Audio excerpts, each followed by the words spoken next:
নতুন বাড়ল জঙ্গলির শো। ঈদুল ফিতরে মুক্তি পেয়েছে এম রাহিমের জঙ্গলি।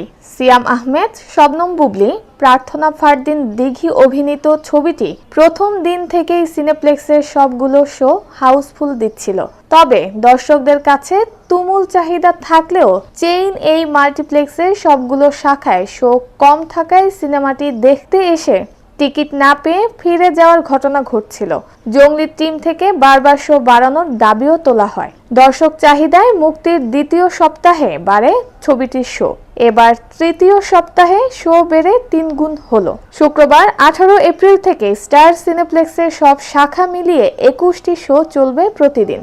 এছাড়া যমুনা ব্লকবাস্টারে 4 ও লায়ন সিনেমাসে 3টি করে মাল্টিপ্লেক্সে মোট 28টি শো চলবে জঙ্গলির, যা শুরু হয়েছিল মাত্র 11টি শো দিয়ে। শুধু মাল্টিপ্লেক্সেই নয়, সিঙ্গেল স্ক্রিনেও বরবাদের পর শুক্রবার 18 এপ্রিল থেকে সর্বোচ্চ হলে চলছে জঙ্গলি। প্রযোজনা প্রতিষ্ঠান টাইগার মিডিয়ার কর্ণধার জাহিদ হাসান অভি গণমাধ্যমকে জানান, মুভির শুরুতে জঙ্গলি সিঙ্গেল স্ক্রিনে মাত্র 3টি হলে চলেছে। আজ থেকে দেশের 21টি সিঙ্গেল স্ক্রিনে একযোগে চলবে।